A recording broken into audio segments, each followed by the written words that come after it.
Saudara polisi masih mendalami penyebab kematian diplomat Kementerian Luar Negeri Arya Daru di kamar indekosnya di kawasan Menteng, Jakarta Pusat. Jasad korban pertama kali ditemukan dengan kondisi kepala terbungkus lakban. Tidak ada tanda-tanda luka di tubuh korban. Apa yang perlu diperhatikan penyidik untuk bisa mengungkap kasus kematian ini? Kita bahas bersama dengan Suprapto, sosiolog kriminalitas dosen Purna Universitas Gadjah Mada melalui sambungan Zoom. Selamat siang Pak Prapto. Siang. Baik, Bapak, ini sudah banyak informasi yang beredar juga dan mungkin Bapak juga sudah membaca dan mengamati terkait dengan kasus ini. Ya. Korban ditemukan meninggal dunia sendirian di kamar kosan dengan akses yang terbatas. Tadi dikatakan dipastikan aksesnya itu hanya satu, punya si korban. Bagaimana Anda melihat kasus ini? Iya, jadi dari beberapa informasi yang didapat bahwa akses itu hanya satu arah gitu ya, dan itu terkunci dari dalam. Tentunya beberapa hal yang bisa kita lihat antara lain adalah posisi lakbannya itu seperti apa, ada di mana, apakah itu ada di dahi ataukah di mulut gitu, atau memang keseluruhan sudah tertutup dan itu bisa untuk kita cermati apakah itu dipasang oleh orang lain atau si korban sendiri yang memasangnya. Apalagi juga kita sudah menerima informasi bahwa pada lakban itu juga sudah ditemukan sidik jari. Jadi lakban ini akan menjadi kunci untuk mengungkap lebih jauh. Sementara informasi tentang kunci itu tertutup dari dalam dan aksesnya hanya bisa dari luar, tetapi posisi jendela itu juga bisa memberikan informasi yang lebih jauh tentang siapa saja yang bisa membuka pintu tersebut. Pak Suprapto, tadi juga Bapak mengatakan posisi sidik jari di lakban juga tentunya harus dicermati karena memang sangat menentukan ya apakah dia yang memegang, jari sebelah mana yang memegang pun itu juga akan sangat menentukan. Juga ada benda-benda yang diambil dari TKP, tadi juga ada obat-obatan yang biasa mungkin dikonsumsi oleh korban. Namun yang unik Pak Prapto, ini nggak ada tanda kekerasan nih di tubuh korban. Ini bisa jadi fakta awal nggak untuk menganalisa penyebab kematian korban ini sebenarnya apa?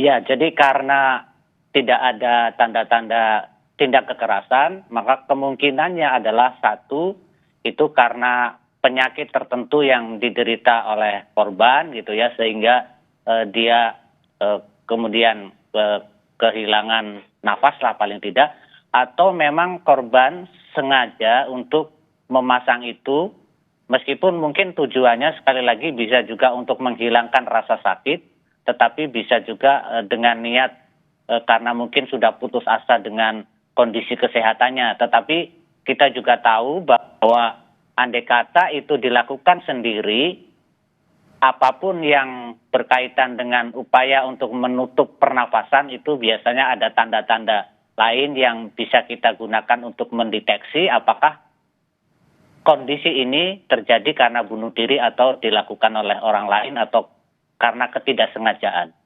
Nah ini juga jadi menarik nih Pak, tadi juga ada opsi-opsi ya, apakah memang suicide atau bunuh diri atau mungkin karena gagal pernafasan atau mungkin ada pihak lain yang melakukan tindakan-tindakan tertentu. Ada banyak CCTV, ada 4 dan posisinya strategis, salah satunya itu mengarah ke kamar korban. Jika memang terjadi pembunuhan di sana sangat beresiko Pak, terutama aksesnya yang terlalu jelas sekali. Kira-kira jika memang ada dugaan pembunuhan, siapa pelakunya dan apa motifnya? Ya, jadi kalau misalnya memang betul-betul bisa dilakukan pemeriksaan terhadap CCTV, yang pertama, apakah CCTV-nya itu memang full lock on gitu ya, tidak sempat mati, karena sangat mungkin bahwa pelaku yang canggih itu akan bisa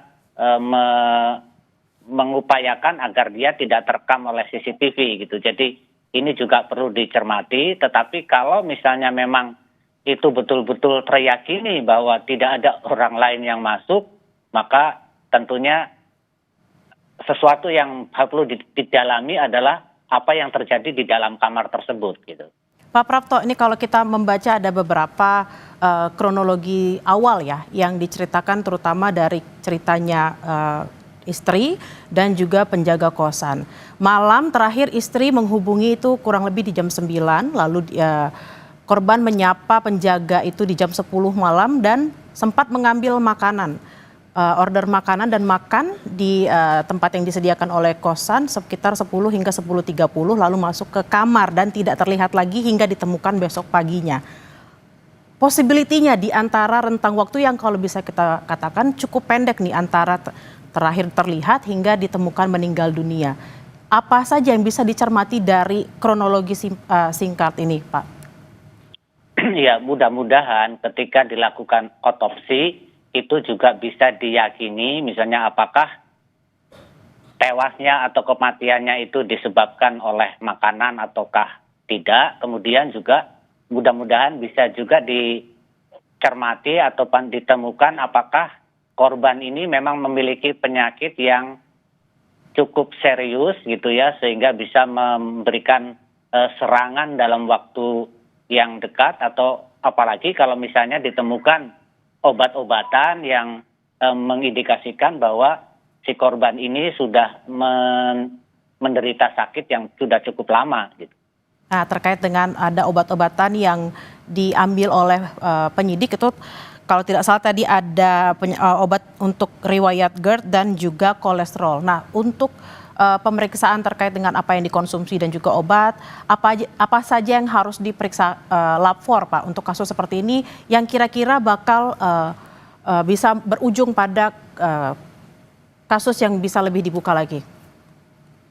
Ya, jadi kalau kita lihat tadi misalnya ada obat yang untuk GERD gitu ya, karena banyak di antara anggota masyarakat yang tidak paham bahwa GERD atau sederhananya saja juga misalnya asam lambung pun itu meskipun tidak selalu merupakan penyakit yang mematikan, tetapi ketika volumenya berlebih dan kemudian dia naik ke rongga dada atau menyerang diafragma sampai kemudian mendesak jantung, dulu kalau orang Jawa bilang ini terjadi apa yang disebut dengan angin duduk, itu bisa juga menjadi penyebab hilangnya nyawa seseorang karena gagal nafas ataupun juga karena kerja jantung terganggu.